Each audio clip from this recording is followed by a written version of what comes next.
வீரன் என்பது வந்து பாத்தீங்கன்னா எல்லாரும் என்ன நினைக்கிறாங்கன்னா மதுரை வீரன்றது அவர் பேர் நினைக்கிறாங்க. ஆக்சுவலா வந்து அவருடைய பெயர் மதுரை வீரன் அல்ல. அவருடைய பெயர் வீரனன் சேர்வை.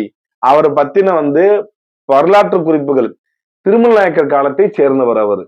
நீங்க வந்து மதுரை வீரன் அம்பானைன்னு ஒண்ணு இருக்கு. அந்த அம்பானை தான் எல்லாத்துக்கும் வழக்கு தொடுக்கணும்னா எதுக்கு இன்னைக்கு வந்து பாத்தீங்கன்னா மாஸ் மீடியா, பிரஸ் மீடியான்னு எதுக்கு இருக்கு? நீங்க எதுக்கு டிவி விவாதங்கள்ல ஒரு நீதிமன்ற தீர்ப்பே விமர்சனம் பண்றாங்க. நீதிமன்றத்துல வழக்கு இருக்கிறத பத்தி விமர்சனம் பண்றாங்க. டிபேட் நடக்குது. ஏன் நடக்குது?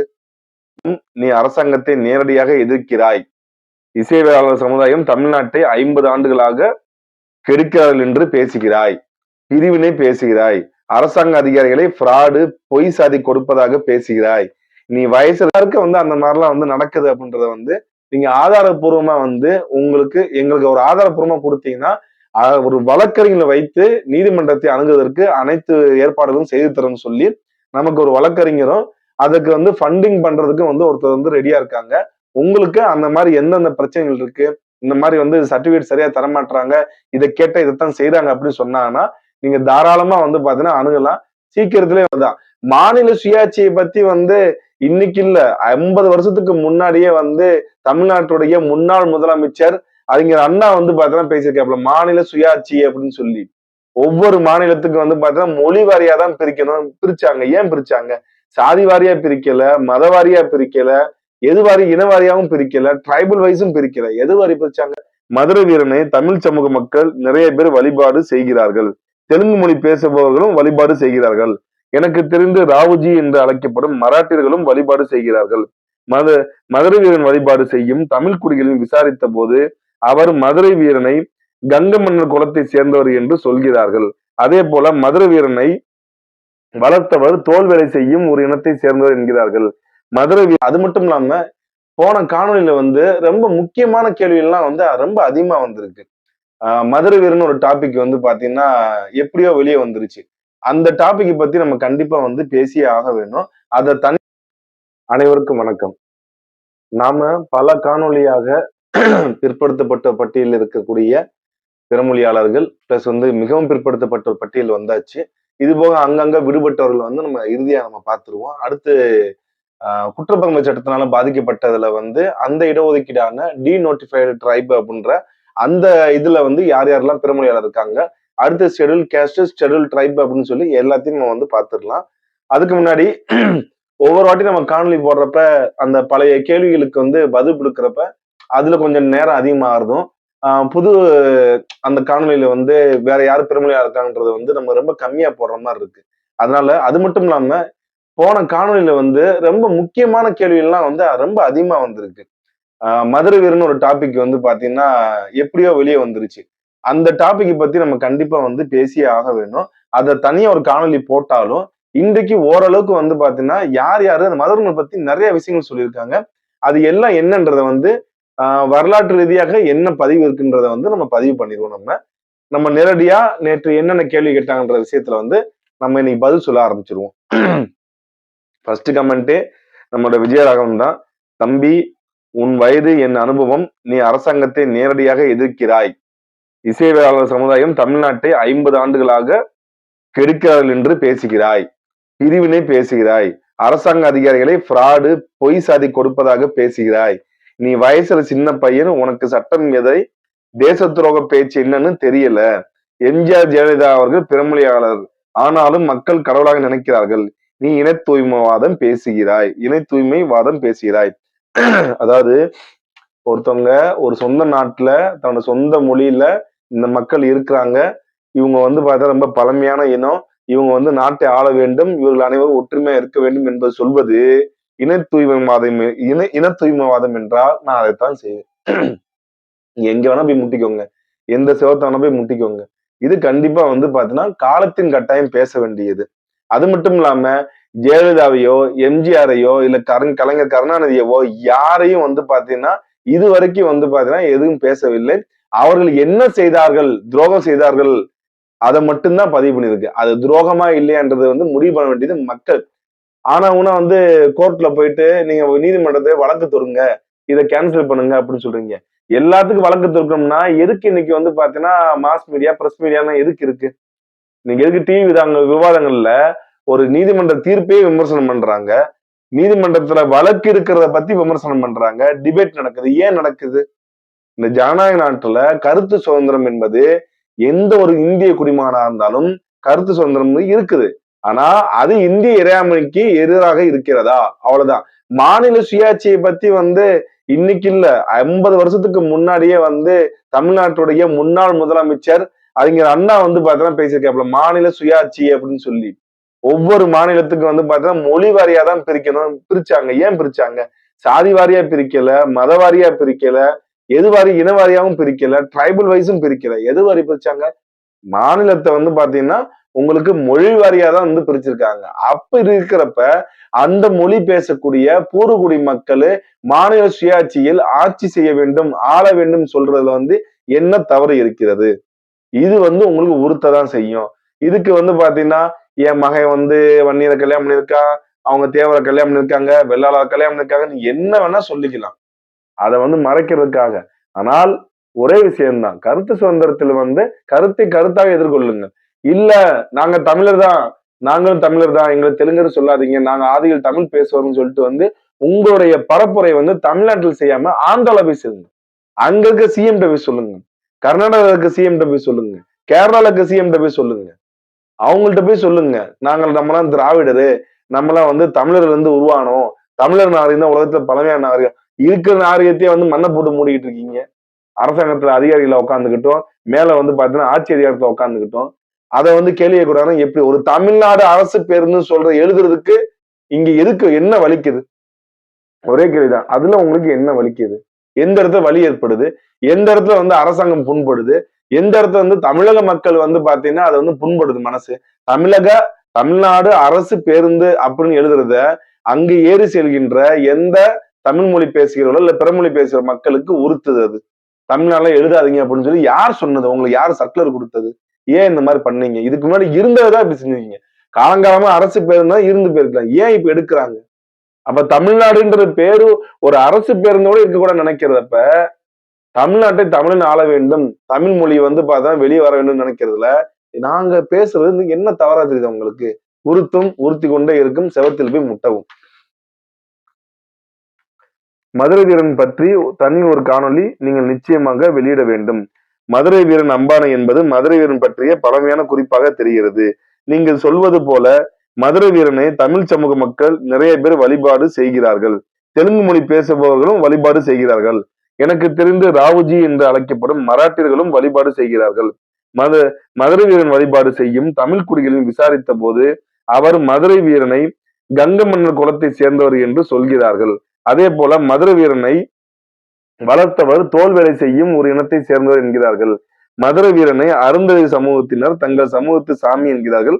ஆய்வு செய்யப்பட வேண்டிய ஒன்று. இந்த மதுரை வீரன்ற டாபிக் நிறைய பேர் பார்த்தா பேச ஆரம்பிச்சாங்க.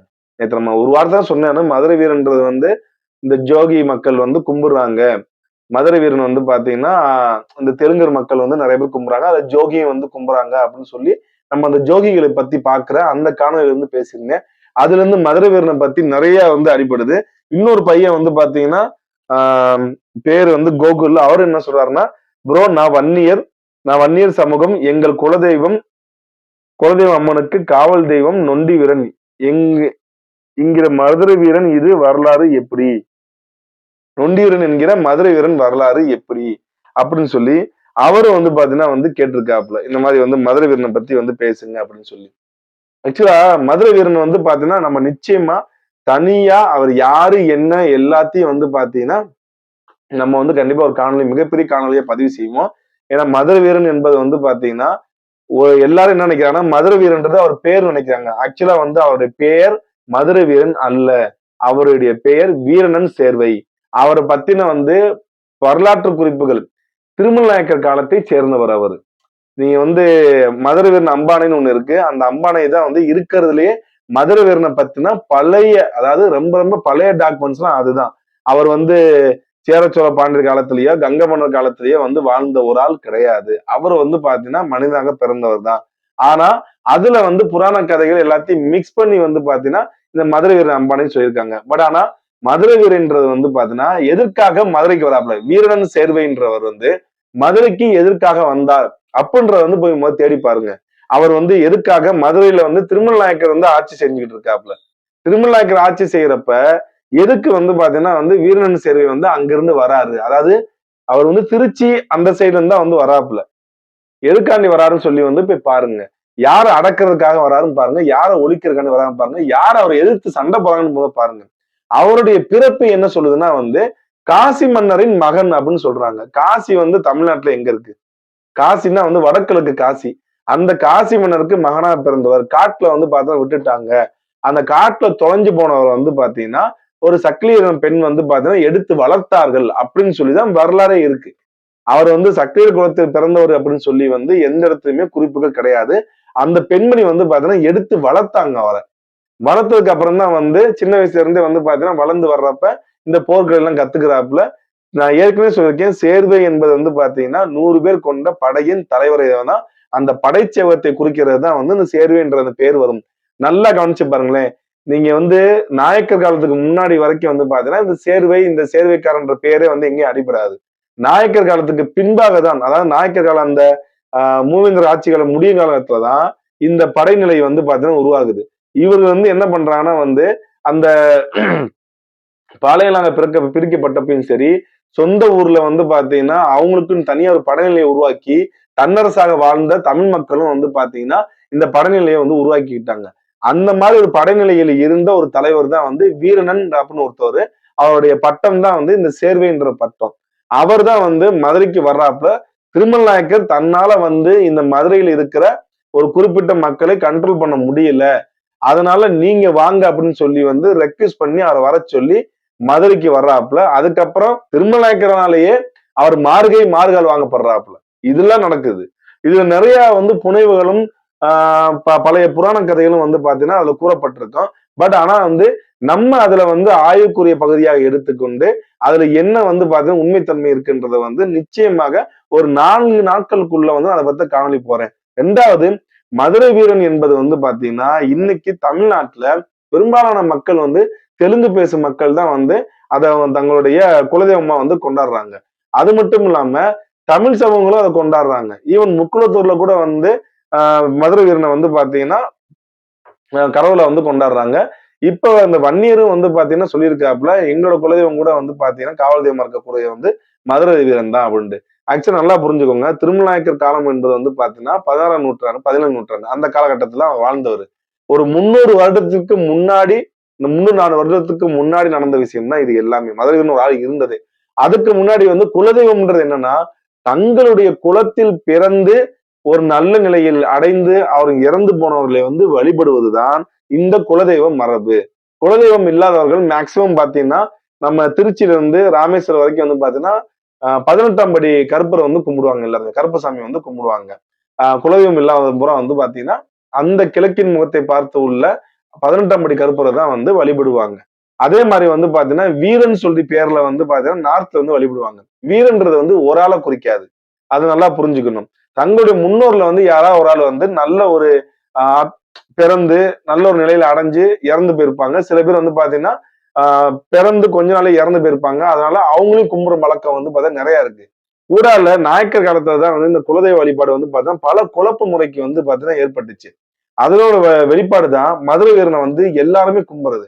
ஒரு இனத்தில் பிறந்து அந்த இனத்திற்காகவே வந்து இறந்து போன ஒருத்தர் கும்புறப்ப மதுரை வீரன் வந்து தெலுங்கர்களும் கும்புறாங்க, தமிழர்களும் கும்புறாங்கன்னா இது ஒரு முரணார் இல்லையா? அதனால மதுரை வீரன் யாரு என்பதை வந்து நீங்க முழுமையாக படித்தாலே வந்து ஆட்டோமேட்டிக்கா உங்களுக்கு இந்த ஒரு புரிதல் வந்து வர ஆரம்பிச்சிடும். ஏன் மதுரை வீரனை கும்புறாங்க, ஏன் சில பேர் மதுரை வீரனை கும்பிடல அப்படின்றது. அடுத்து வந்து பாத்தீங்கன்னா அண்ணா இங்கே அரசு ஊழியர்களும் வேற்றுமொழி ஆட்கள் தான் உள்ளனர். அரசு வேலைக்கு அவர்களுடைய ஆட்களை தான் எடுக்கிறார்கள். ஒரு சாதாரண ரேஷன் ஊழியர் வேலைக்கு 8 லட்சம், பேருந்து ஓட்டுநர் வேலைக்கு ஆஹ் 5 லட்சம், இப்படி இன்னும் பல. இங்கே காசு வைத்திருந்தால் மட்டுமே வேலை கிடைக்காது. அரசியல்வாதிகளின் நெருங்கிய உறவினராக இருக்க வேண்டும். தமிழ்நாட்டின் இளைஞர்களின் நிலைமை பாவம். உண்மைதான். தமிழ்நாட்டுல வந்து பாத்தீங்கன்னா இது வந்து உண்மை இல்லைன்னு சொல்லக்கூடாதா விஜயராகவன்? ஏன்னா யோசித்து பாருங்க, எத்தனையோ வழக்கு இன்னைக்கு வந்து பாத்தீங்கன்னா நிலுவையில் இருக்கு. தினம் தினம் வந்து பாத்தீங்கன்னா இதை பத்தின வந்து காணொலி வந்துட்டு தான் இருக்கு. தினம் தினம் நிறைய பேர் வந்து பாத்தீங்கன்னா கம்ப்ளைண்ட் கொடுத்துட்டு தான் இருக்காங்க. ஒவ்வொரு கமிஷனர் ஆபீஸ் போனீங்கன்னா இந்த அரசு வேலைக்கு கிடைக்க வேண்டும் சொல்லி பணம் கட்டி ஏமாந்து போன மக்களோட எண்ணிக்கை வந்து 1000 இல்ல லட்சத்தை தாண்டும். இது வந்து ஒரு தொடர்கதையா தான் போய்கிட்டு இருக்கு. நான் அந்த சர்டிபிகேட் மேட்டரை பத்தி நான் சொன்னேன் இல்ல, யார் யாருக்கு வந்து அந்த மாதிரிலாம் வந்து நடக்குது அப்படின்றத வந்து நீங்க ஆதாரப்பூர்வமா வந்து எங்களுக்கு ஒரு ஆதாரப்பூர்வமா கொடுத்தீங்கன்னா ஒரு வழக்கறிஞர்களை வைத்து நீதிமன்றத்தை அணுகுவதற்கு அனைத்து ஏற்பாடுகளும் செய்து தரணும்னு சொல்லி நமக்கு ஒரு வழக்கறிஞரும் அதுக்கு வந்து ஃபண்டிங் பண்றதுக்கு வந்து ஒருத்தர் வந்து ரெடியா இருக்காங்க. உங்களுக்கு அந்த மாதிரி எந்தெந்த பிரச்சனைகள் இருக்கு, இந்த மாதிரி வந்து சர்டிபிகேட் சரியா தரமாட்டாங்க, இதை கேட்ட இதைத்தான் செய்யறாங்க அப்படின்னு சொன்னாங்கன்னா நீங்க தாராளமா வந்து பாத்தீங்கன்னா அணுகலாம். சீக்கிரத்திலேயே வந்து பாத்தீங்கன்னா ட்விட்டர்லயும் வந்து பாத்தீங்கன்னா இதை பத்தின ஒரு ஸ்பேஸ் வந்து போட போறேன். அன்றைக்கு மணி நாயுடு தம்பி, நீங்களும் தம்பி, நீங்க ரொம்ப நாள் எனக்கு கான்டாக்ட் பண்ண வச்சுட்டு இருக்கீங்க. அந்த ட்விட்டர்ல நடக்கிற ஸ்பேஸ்க்கு வந்து உங்களோட கருத்தையும் தெரிவிங்க. எந்த ஊரு, எந்த அதிகாரி எல்லாத்தையும் சொன்னீங்கன்னா நிச்சயமாக அவர்கள் மீது வந்து வழக்கு தொடுப்போம். உங்களுக்கு உண்டான சரியான சாதி சான்றிதழ் எதுவோ அதை வந்து பெற்றுக்கொள்ள தரப்படும். அது மட்டும் இல்லாம தமிழர்களுக்கு மட்டும் கிடையாது, பிறமொழி பேசுறவனுக்கும் வந்து தமிழ்னு சொல்லிதான் கொடுக்குறாங்க அப்படின்னா அதுக்கும் வந்து பாத்தீங்கன்னா தீர்வு கண்டிப்பா வாங்கி தரேன்.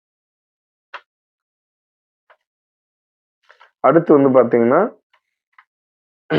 நான் யூடியூப் காணொலியில் ஒரிசா பாலு ஐயாவின் வீடியோக்களை காணும் பொழுது பல்லர்களின் வரலாற்றை பற்றி ஏராளமான தகவல்களை தெரிந்து கொண்டேன். அதை கேட்கும் பொழுது மகிழ்ச்சியாகவும் வியப்பாகவும் அதே சமயத்தில் குழப்பமாகவும் வருத்தமாகவும் இருந்தது. ஒரிசா பாலு அவர்கள் ஒவ்வொரு திணைக்குரிய மக்களின் வாழ்வியலை பற்றி பேசியுள்ளார். ஆனால் அவர் மருதநல மக்களை பற்றி பேசும் பொழுது மட்டும் அதிக எச்சரிக்கை மிரட்டல் வந்தது என்று கூறியுள்ளார். ஏனென்றால் இப்பொழுது பல்லர்கள் பற்றி வெளியிடும் சேனல்கள் அவர்கள் தங்களுக்கு முக்குளத்தூர் சமுதாயமே எதிரியாக இருப்பது போல் அதில் வீடியோ வெளியிடுகிறார்கள். குறிப்பாக மறவர்களே தங்களுக்கு பிரச்சனையாக உள்ளார்கள் என்பது போல் தான் அந்த வீடியோக்கள் இருக்கின்றன. ஏன் இன்னும் மாறி மாறி ஒருவருக்கொருவர் இப்படி செய்கிறார் என்று தெரியவில்லை. இது வந்து ஒரு பெரிய டாபிக். இது வந்து ஒரு சாபமும் கூட. கடைசி வரைக்கும் வந்து பாத்தீங்கன்னா 2 சமுதாயமும் அடித்து கொண்டே இருக்க வேண்டியது அரசியல்வாதிகளுடைய எண்ணமாக இருக்கிறது. ஒற்றுமையா இருக்கக்கூடியதான் அந்த இது எதிர்பார்க்கறாங்க. ஆனா அதுக்கு வந்து மிகவும் வலு சேர்க்கும் விதமாக தான் வந்து அவர் சொன்ன அந்த பல்லர் சமூகம் வந்து பாத்தீங்கன்னா இன்னைக்கும் ஏகப்பட்ட யூடியூப் சேனல் ஓபன் பண்ணிட்டு இவர்கள் இப்படி, இவர்கள் தான் வந்து அழித்தார்கள், இவர்கள் தான் வந்து தமிழ் மன்னர்களை அழித்தார்கள், இவர்கள் தான் பாண்டிய மன்னர்களை வீழ்த்தினார்கள், இவர்கள் தான் நாயக்கர்களுக்கு உதவி செய்தார்கள், இவர்கள் தான் நாயக்க மன்னர்கள்ட்ட வந்து பாளையம் வாங்கினார்கள் அப்படின்னு சொல்லி நிறைய வந்து உண்மைக்கு மாறான தகவல்களை ஏகப்பட்ட தகவலை கொடுத்துட்டே தான் இருக்காங்க. ஒரு விஷயம் நல்லா புரிஞ்சுக்கணும். மதுரையிலும் சரி, மதுரை சுத்தி இருக்கிற மண்டலத்துல ஏன் நாயக்க மன்னர்களால ஒரு பாளையம் ஏற்படுத்த முடியவில்லை? ஏன் அழகர் கோயில் வந்து பாத்தீங்கன்னா அந்த சுற்றி இருக்க பகுதியில மேலூர் பகுதி வரைக்கும், சிறுடு நாட்டு பகுதி வரைக்கும், இந்த சைடு வெள்ளூர் நாட்டு பகுதி வரைக்கும், இந்த பகுதி வந்து திருவாரூர் வரைக்கும் வந்து ஏன் நாயக்கர்களால எந்த பாளையம் ஏற்படுத்தப்படவில்லை? இது ஒரு கேள்வி. அதே மாதிரி வந்து பாத்தீங்கன்னா எந்த மறவர் மன்னர்கள் வந்து இவர்களுக்கு வரி செலுத்தினார்கள்? இதெல்லாம் கமெண்ட்ல சொல்லுங்க. வரி செலுத்தினார்கள், இத்தனை வரி வந்து பாத்தீங்கன்னா நாயக்கர்கள் வந்து கொடுத்தார்கள் அப்படின்னு சொல்லி எந்த மன்னர்கள் செலுத்தாங்கன்றத வந்து தகவலும் வேணும். அது மட்டும் இல்லாம திருமல் நாயக்கருக்கும் மதுரையில் உள்ள கள்ளர்களுக்கும் ஏன் தொடர்ச்சியாக யுத்தம் நடத்தி கொண்டே இருந்தது? அதே மாதிரி லிங்கம நாயக்கர், திருமல் நாயக்கருக்கு முன்னாடி இருந்த நாயக்க மன்னரான லிங்கம நாயக்கருக்கும் மதுரை மேலூர் கள்ளர்களுக்கும் ஏன் சண்டை நடந்தது? அதுக்கு உண்டான பதில் வேணும். அதே போல வந்து இறுதி வரைக்கும் வந்து பாத்தீங்கன்னா விசிங்கி நாட்டு கள்ளர்களை வாராப்பூர் நாட்டு நாயக்கர்களும் சரி, திருச்சி நாயக்கர்களும் சரி ஏன் அடக்க முடியாமல் அவர்களோடு தொடர்ச்சியாக வந்து போரிலும் சண்டையிலும் ஈடுபட்டு கொண்டிருந்தார்கள்? அதுக்குண்டான விளக்கமும் தேவை. நிறைய விஷயம் இருக்குங்க. அது மட்டும் இல்லாம கடைசி பாண்டிய மன்னரான வெட்டும் பெருமாள் பாண்டியருக்கும் வெங்கடராசன் நாயக்கருக்கும் நடந்த இந்த 2 மிகப்பெரிய யுத்தத்துல வந்து நிறைய பேர் வந்து கொல்லப்பட்டாங்க. அந்த இடத்துல வந்து பாத்தீங்கன்னா வெட்டும் பெருமாள் பாண்டியரோட மகனும் இறந்து போறாப்புல. இந்த சண்டையில வந்து பாத்தீங்கன்னா ஏற்படுத்ததுல திருநெல்வேலி அருங்காட்சியகத்திலும் சரி, அரசு ஆவணத்திலும் சரி, இறந்து போன அந்த பாண்டிய மன்னர்கள்லாம் யாரு, அவர்கள் வாரிசு யாரு அப்படின்னு சொல்லி வந்து அந்த இனத்தோட பேரோடயே வந்து பாத்தீங்கன்னா கல்வெட்டுகள் இருக்கு. ஆனா அத வந்து பாத்தீங்கன்னா செத்தவங்க பூரா அவங்கதான். ஆனா இவங்க எல்லாம் நாயக்கர்காண்டி செத்தாங்கன்னு சொல்லி வந்து கொஞ்சம் கூட வாய் கூசாம இந்த சேனல்களும் சரி, இது நடத்துறவங்களும் சரி, இந்த சமூக வலைதள சமூக விரோதிகள் இன்றைக்கும் பரப்புரை செஞ்சுட்டு தான் இருக்காங்க. அரசாங்கம் சொல்றது பொய், தமிழக தொழில்துறை சொல்றதும் பொய், வரலாற்று ஆய்வாளர்கள் சொல்றதும் பொய், சிலையா வந்து அங்க நடுகளா நிற்கிற அந்த வீரர்களும் பொய், அவங்க எழுதுக்கு கல்வெட்டும் பொய், இவர்கள் சொல்றது மட்டும் மெய் அப்படின்னு சொன்னா இதுதான் வந்து இன்னைக்கு தமிழ்நாடு ஃபுல்லா வந்து 2 சமுதாயத்தையும் ஒண்ணும் கிடையாது. அந்த சேனலு பிளஸ் வந்து பாத்தீங்கன்னா இந்த பேசுறவங்க இவங்க எல்லாத்தையும் கூட்டு உட்கார வச்சு நேரடியாவே வந்து பாத்தீங்கன்னா விவாதம் பண்ண தயார்னு சொல்லி நான் எப்பயே சொல்லிட்டேன். நான் இவரோட இந்த கமெண்ட் எல்லாம் பாக்குறது புரியுது. இந்த ஒரிசா பாலு என்பவர் வந்து ஒரு விஷயம் நல்லா புரிஞ்சுக்கணும். இந்த ஒரிசா பாலுவோடைய இவர் ஒரு சொல்ல ஆராய்ச்சியாளர், இவர் கடல் ஆராய்ச்சியாளர். இந்த ஆராய்ச்சியோட மதிப்பை வந்து பாத்தீங்கன்னா நல்ல விலைக்கு விற்றவர் தான் இவர். இவர்கிட்ட 2012லயே பாண்டிச்சேரியில பின்பணி காலத்தை பற்றி எடுத்த அந்த காணொலியிலேயே அன்னைக்கே வந்து நானும் ஒரு 6 பேர் சேர்ந்து வந்து பல கேள்வி வச்சோம். அவர் பதிலே சொல்ல. 2014ல வந்து இவரோட நேரடி இன்னொரு வாய்ப்பு கிடைச்சப்ப வந்து பாத்தீங்கன்னா எனக்கு யார் ஃபண்டிங் தருவாங்களோ அவங்கள பத்தி தான் பேசுன்னு சொல்லிட்டு வாய் கூசாம சொல்லி சென்றவர் தான். மருதநில நாகரிகத்துக்கு முன்னாடியே குறிஞ்சியில வந்து பாத்தீங்கன்னா இருந்த குறவர்களை பத்தி இவர் பேச மாட்டாரு. முல்லையில இருந்த ஆயர்களை பத்தி பேச மாட்டாரு. கடல்ல இருந்த பறவைகளை பத்தி பேச மாட்டாரு. நடுவுக்கு இந்த நிலத்தை பத்தி மட்டும் பேசுவாரு. உலகம் ஃபுல்லா இந்த பேர்ல மக்கள் இருக்காங்கன்னா உலகம் ஃபுல்லா நிறைய இடத்துல வந்து பாத்தீங்கன்னா வேற ஏன்னா பாலுன்ற பேர்லயே வந்து உலகம் ஃபுல்லா 5 ஊர் இருக்கு. அதுக்கான இந்த 5 ஊருமே வந்து ஒரிசா பாலோட முன்னோர்கள் வாழ்ந்த மாதிரி இருக்குமா? வெறும் பேரை வைத்து மட்டுமே சொல்லாராய்ச்சி செய்தால் அது கிடைக்காது. அதற்கு உண்டான இன்ஸ்கிரிப்ஷன் கல்வெட்டுகள் கிடைக்குதா, இலக்கியங்கள் கிடைக்குதா, மானுடவியல் அவங்க எப்படி வாழ்றாங்க, எப்படி வாழ்ந்தாங்க, இப்ப எப்படி வாழ்ந்துகிட்டு இருக்காங்க, அவங்களுடைய உணவு பழக்க வழக்க முறை என்ன, அவங்களோட வழிபாட்டுக்கு முறை என்ன, அவர்களுடைய போர் மரபு இருந்ததா, அந்த ஆயுதங்கள் தொடர்ச்சி இருந்ததா, அவர்கள் பிரிட்டிஷார் காலத்தில் எப்படி வாழ்ந்தாங்க, அவரை எதிர்த்து சண்டையிட்டாங்களா, இல்ல அவங்களுடைய நிலைப்பாடு அப்ப என்னவா இருந்துச்சு, அதுக்கு முன்னாடி நாயக்கர் காலத்துல அவங்களோட நிலைப்பாடு என்னவா இருந்துச்சு, ஏதாவது இடத்துல அடிமையா இருந்தாங்களா, ஏன் அடிமையா இருந்தாங்க, எந்த பாண்டிய மன்னர், எந்த சோழ மன்னர், எந்த சேர மன்னர் வந்து ஒரு நாட்டை வந்து சோழனோ பாண்டியனோ பிடிக்கும் பொழுது எந்த மன்னர்களாவது வந்து விவசாயம் பண்ணி அடிமையாக இருந்தார்களா, எந்த மன்னர்களாவது வந்து பாத்தீங்கன்னா இல்ல வீட்டில் அடிமையா இருந்தார்களா, இல்ல அவங்க வந்து பாத்தீங்கன்னா ஒரு சிற்றரசரா மாறினாங்களா, ஒரு படை சோழருடைய படையோ ஒரு பாண்டியருடைய படையோ தோற்கடிக்கப்படுமானால் அந்த படையானது வந்து அடிமையாக சென்றதா, இல்லை திருப்பவும் வந்து அந்த படையில வந்து ஊருக்கு வெளியே இருந்து அந்த சோழ படைகளையோ பாண்டிய படைகளையோ மறிச்சு வழிப்பறியில் ஈடுபட்டதா, இது எல்லாத்தையும் பார்க்கணும். அது மட்டும் இல்லாம எந்த சோழ மன்னர், எந்த பாண்டிய மன்னர், எந்த சேர மன்னர், எந்த பல்லவ மன்னர், எந்த தொண்டைமான் மன்னர் யாரு வந்து விவசாயம் பண்ணி மக்களை காப்பாற்றினார்கள், அவர்கள் முழுக்க முழுக்க வந்து பாத்தீங்கன்னா படையெடுத்து அது மட்டும் இல்லாம செல்வ செழிப்போட தன் மக்களை வந்து யாரையும் வந்து வரவிடாம வெற்றி போர் தன்னுடைய சோழ நாட்டில் வந்து பாண்டியர் போயிட்டு வந்து பாத்தீங்கன்னா அங்க இருக்கிற வந்து நிறைகளை கவர்ந்து வருவதும், சோழர்கள் பாண்டிய நாட்டில் சென்று வருவதும், பாண்டியர்கள் வந்து சோழ நாட்டில் சென்று ஆணிரை கவர்தலும், சேரர்கள் வந்து கவர்ந்து செல்வதும், அதை மீட்டலும் வெற்றி கரந்தைன்னு சொல்லி வந்து புறப்பொருள் வெண்பா மாலையில் ஐயர்நாதர் சேர மன்னரான ஐயர்நாதர் இதை பத்தி விரிவா கொடுத்திருக்காப்புல யார் பண்ணா என்னன்னு. அதே மாதிரி செங்கம் நடுகற்கள்னு சொல்லி வந்து ஒரு புத்தகம் இருக்கு. ஆணிரை கவர்தலை ஈடுபட்டு இறந்து போனது யாரு, ஆணிரை மீட்டலில் இறந்து போனது யாரு அப்படின்னு சொல்லி தெள்ள தெளிவா இருக்கு. ஆனா இவர்கள் தவறான வார்த்தையை பயன்படுத்தி கொண்டு வரலாற்றை வரலாறாக அணுகாமல் தமிழ் சமூகத்துக்குள்ள இதுதான் நீங்க கலைஞ்சு எடுக்கணும். ஒரு பொய் வரலாறு பேசுறாங்கன்னா எல்லாரும் பேசணும், ஒரு கோனார் பேசணும், ஒரு ஆசாரி பேசணும், வெள்ளாளர் எல்லாரும் பேசணும். இது தவறு, வரலாற்றில் இப்படித்தான் இருக்கிறது, நீங்க வரலாற்றை வந்து அணுக வேண்டும் அப்படின்னு சொல்லி யாரும் இங்க பேசுறது இல்லை. அதனுடைய வெளிப்பாடு தான் இது வந்து ஒரிசா பாலு கிடையாது. ஏகப்பட்ட நான் இதை பத்தி ஒரு தனியா காணொலியே போட்டிருக்கேன். சமூக விரோத சமூக வலைதள சமூக விரோதிகள்னு சொல்லி நான் ஒரு காணொலி போட்டிருக்கேன். டெய்லி ஓபன் பண்ணி இதை பத்தி பேசிய யூடியூபில் சம்பாதிக்கக்கூடிய ஆட்கள் முதல்ல இருக்காங்க. ஆக அதான் ஒரு வாட்டி பார்த்திருந்தீங்கன்னா இந்த கேள்விக்கு பதில் கிடைக்கும். இசை வேளாளர் என்பது நாயக்கர் ஆட்சி காலத்திற்கு முன்பே இருந்துள்ளார் கல்வெட்டு உள்ளது. உவச்சர் என்று முற்காலத்தில் இருந்தே வரும் இனத்தின் உட்பிரிவு என்றே கருத வேண்டும். அவர்கள் இசையோடு சார்ந்த தமிழ் குறையில் கலந்திருக்க வேண்டும். இந்த வெற்றி இடத்தை தனக்கு சாதகமாக பயன்படுத்தி தெலுங்கு சாதியினர் மடைமாற்றம் செய்துள்ளனர். வெளிப்படையாக சொல்ல வேண்டும் என்றால் திமுக தலைமை சூழ்ச்சி. ஒரு விஷயம் நல்லா புரிஞ்சுக்கணும். வேளாளர் என்பது வந்து முழுக்க முழுக்க வேளாண் சமுதாயத்தை வந்து குறிக்கக்கூடிய ஒரு பேர். வேளாண் சமுதாயம் எந்த இடத்துலயும் வந்து பாத்தீங்கன்னா தங்களை வந்து இசை வாசித்து கொண்டு பிழைப்பு நடத்தக்கூடிய அவசியம் ஏற்படாத சமுதாயம்.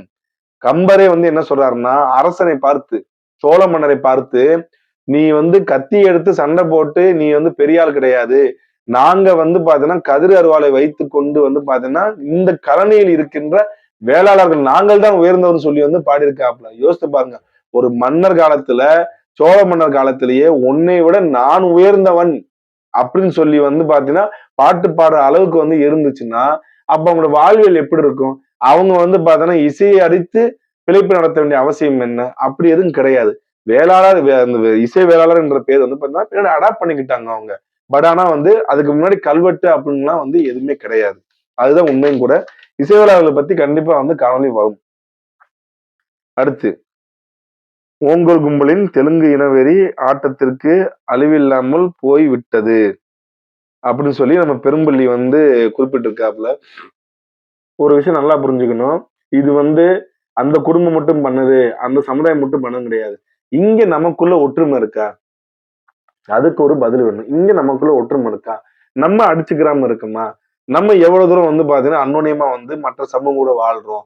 எவ்வளவு தூரம் வந்து பாத்தீங்கன்னா வந்து விவசாயத்துல இருந்து, ஊர் திருவிழா வந்து எப்படி நம்ம கொண்டாடுறோம்? நமக்குள்ள இருக்கிற சிறு சிறு மனக்கசப்ப வந்து பாத்தீங்கன்னா, பல்ல கடிச்சு ஏத்துக்கிட்டு இணைந்து வாழ்றதுக்கு என்னென்ன செய்யுதுன்றத நம்ம அத பத்தி யோசிக்கணும். ஆனா, அரசியல்ல வந்து பாத்தீங்கன்னா, நீங்க உங்களுக்கு உண்டான தொகுதின்னு வரப்ப, உங்களுடைய தொகுதியின் வேட்பாளர் இந்த தமிழ் சமுதாயத்தை சேர்ந்தவரா, தமிழரா என்று பார்த்து நீங்க ஓட்டு போட்டாலே போதுமானது. ஆட்டோமேட்டிக்கா வந்து அவங்களும் உணர்ந்துடுவார்கள்.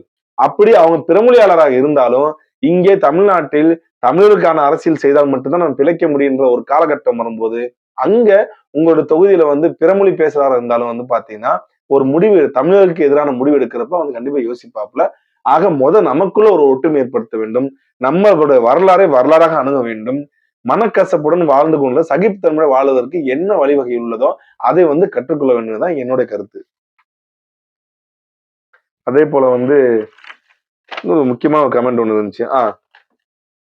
பெங்களூரில் காவிரி பிரச்சனையில் பஸ்ஸை எரிக்கும் போது நான் ஒசூரில் தான் இருந்தேன். பெங்களூரில் தினமும் தமிழ் பதிவெண் கொண்ட வண்டிகள் தாக்கப்பட்டது. ஆனால் ஒசூரில் இருந்த கர்நாடக பதிவெண் வண்டிகள் தாக்கியதாக ஒரு நியூஸ் கூட வரவில்லை. அப்படி தமிழர்கள் பண்பாக நடந்து கொண்டதை இவர்கள் பயம் என்று நினைத்து விட்டார்களா? இந்த விஜயராகவன் ஏன் கலவரம் செய்வதை பற்றி பேசினார் என்று தெரியவில்லை. இது உண்மையிலேயே வந்து அந்த 2014 காலகட்டமும் சரி, அதுக்கு முன்னாடி வந்து பார்த்தீங்கன்னா தமிழர்கள் கொல்லப்பட்ட காலகட்டத்திலும் சரி, எந்த இடத்துலயுமே தமிழ்நாட்டில் இருந்த பிறமொழியாளர்களை வந்து தாக்கியதோ, அவர்களுடைய உடைமைகளை தாக்கியதோ, உடைமைகளை எரித்ததாக எந்த ஒரு வரலாறும் கிடையாது. தமிழன் அந்த அளவுக்கு வந்து பார்த்தீங்கன்னா வந்து தரம் கெட்டவர் கிடையவே கிடையாது. ஒரு மாண்புள்ள மனிதர்கள், ஒரு பண்புள்ள மனிதர்கள்.